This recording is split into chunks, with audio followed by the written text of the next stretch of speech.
What am I actually going to do? This is not a conspiracy. What are you doing? There's another crisis. There's a potato crisis this week. The potatoes ain't round enough. But what are you going to do about it? Actually, what can you physically do about it right now? Nothing. There's some geezer going along on a little unicycle. If it happens, the mushroom cloud in the distance starts to form, then I'm walking towards it.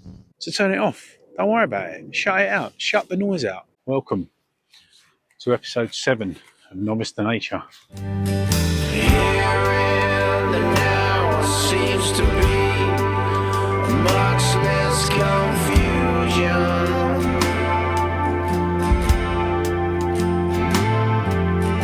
Looking back is just the same as looking ahead.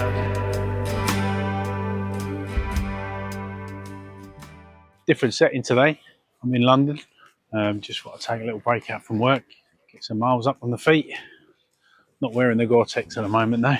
What I wanted to say was, and I was reminded of it a little bit today at work, AI, ChatGPT, Copilot, it's becoming a huge part of everybody's life, or many people's lives, and it's only going to continue. It's only going to get better. It's only going to become more a part of everybody's everyday life. And it's become a massive thing for me at work. It's really helped me become just like a bit of a genius personal assistant, to be honest with you. And I use it way more than I thought I ever would. I kind of thought I was just going to let it go. I was just going to kind of let that be someone else's, let that be the new generation's thing, you know. But to be totally honest with you, if you're not careful, it will leave you behind, and you know that's fine. It's not going to affect everybody, but certain people in certain environments, it's going to affect them quite a lot. But I've found this amazing way of planning out your routes. To bring it back to the novice to nature element, and so basically what I did was I went onto ChatGPT and I said, I'm going to Castleton in the Peak District. I want to plan a circular route. I want to do roughly 7 to 10 miles, various elevations, and I want to pick up certain points along the way. So ChatGPT instantaneously gave me the points to stop off at. So, but then it asked me, do you want to download a GPX file? What's a GPX file? So anyway, I find this website or this online app called GPX Studio. Now, some of you may know about it. Certainly a first for me. But wow, what an incredible thing it is. There's some geezer going along on a little unicycle, playing his music, playing his tunes. So what you do is you put your starting point in. It's like Google Maps, right? So you get a picture of the Earth. You put the coordinates in or the postcode of your first port of call, and you put a pin in it. You then look for the different points. If you choose ChatGPT, you then look for the different points that you want to go to, and when you put a pin in those points, GPX Studio will basically look for the roads or the footpaths that get to that point. So then you end up with a drawn circular map, circular route, all done for you, all done automatically. You then got the option to download the file, and when you download the file using OS Maps, which is what I've started using, you can then upload that file into OS Maps. It will then create that route. You then essentially use it like a sat nav, and it will also give you notifications if you're going off track. What a powerful tool that is. And I did all of this within minutes, like instantaneously. Absolutely superb. And the good thing about ChatGPT is it's so intuitive. So whereas previously with Google searches you would sort of type in a few keywords. If you couldn't quite know what you wanted to look for, you'd type in a few buzzwords, a few keywords in the hope that it would get you the results. But ChatGPT, you speak to it. You speak to it like a human. It understands. And if I had the power to do anything, I wouldn't hesitate to make my choice. I'd go back and tell myself to treasure every day, instead of wondering where the time goes. Instead of wondering where's the time go. Still I'm wondering where's the time go. Instead I'm wondering where's the time go.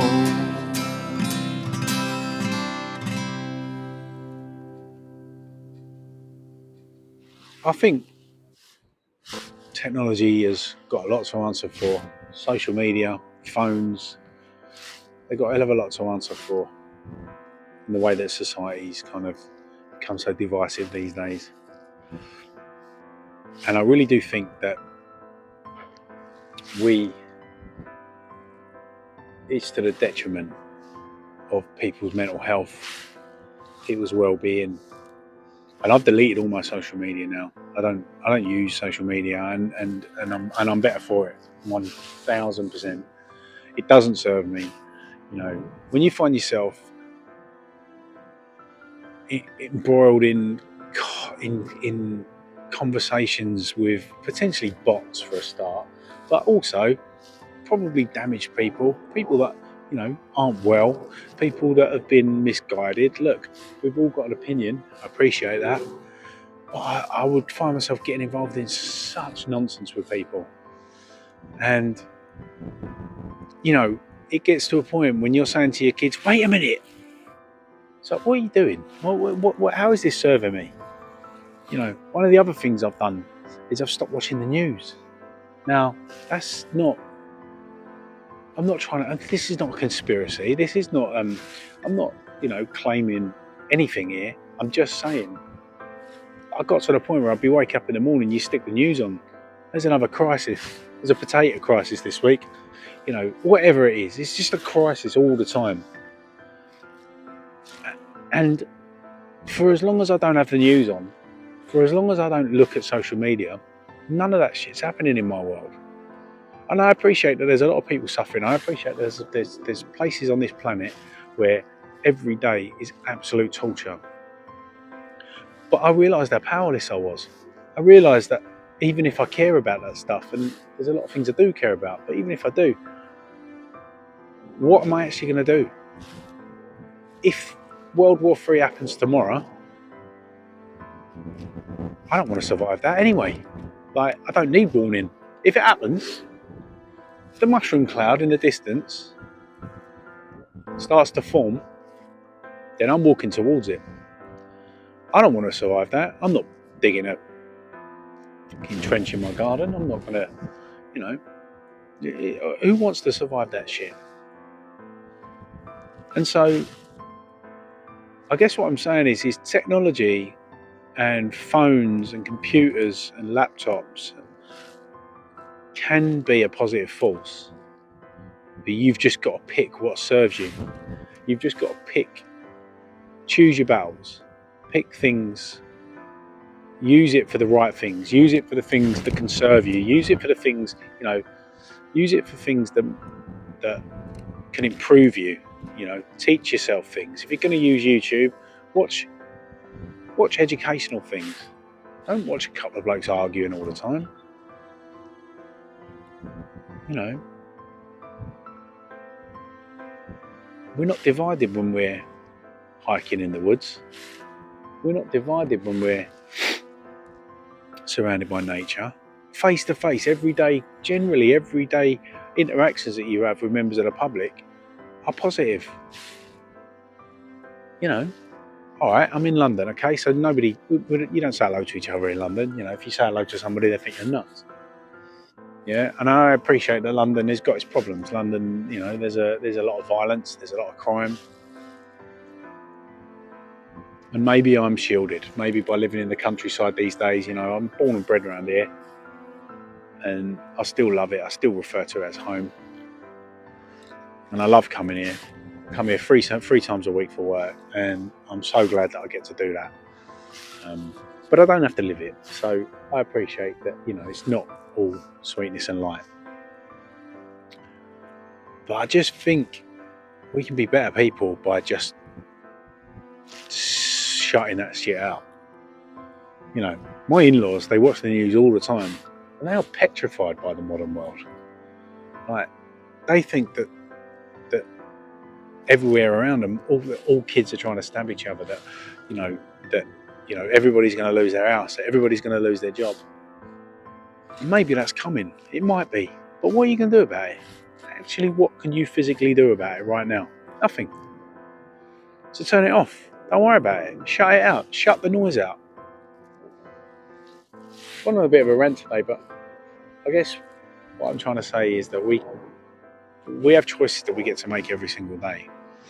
And by doom scrolling on your phone and by interacting with twats online and trolls online and bots online, that ain't making you any better. We've got a massive mental health crisis in this country, in the world.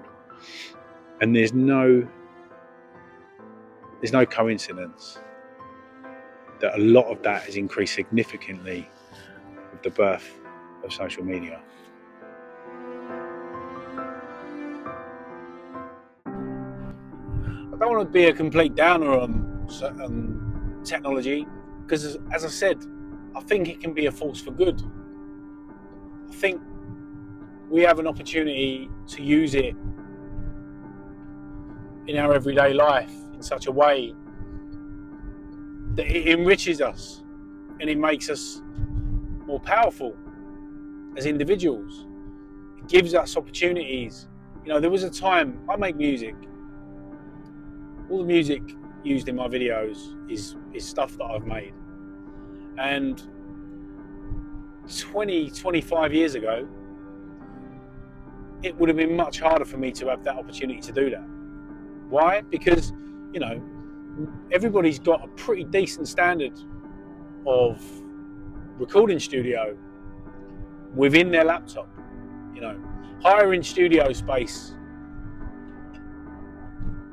years ago would have cost you hundreds, if not thousands of pounds. Now you've got it all to your hand. I edit all my videos, I film all my videos. We've all got very powerful cameras now. We've got access to powerful cameras. We've got, editing suites. Some are free, some are paid. Some are more powerful than others. There's artificial intelligence plugins now that make it even easier to get a really good quality. We've got lots of opportunity to use technology to be creative, to teach ourselves, to learn. Use it for that. And I'm not preaching, I'm not telling anybody what to do. You do your thing. Whatever gets you through the night, as John Lennon famously once sang. But I think we need to recognise the things that are doing us damage. It's a constant. It's like we're being overloaded. We're overstimulated all the time. And you can get dopamine, but you can get it in the right way. You can get it by doing something difficult. It's easy to pick up your phone every 5 minutes. It's easy to, take a picture of your dinner and keep checking to see whether you've got, how many more likes you've got. It's really easy to do that. But you can get a much more healthy version of that by putting the work in the first place. by going to the gym, by going for a hike, by climbing a mountain, by, you know, putting some effort in. And I think there's a lot to be said for that. You put your phone down, go for a walk, I'd be willing to bet the result and the way you would feel coming back would be significantly better than if you'd spent the last hour scrolling on your phone. And again, I don't want to preach to people. It's just a realization that I've come to, that if I keep pressing that dopamine button at the cost and to the detriment of other things in my life, then life's going to pass you by. Life is going to pass you by. And I said this in my first video. Maybe this is my midlife crisis. Maybe this is me getting to a realization that actually you're not going to live forever. Time is running out. Listen, I've still got a long way to go. But it goes in a blink. Where does the time go?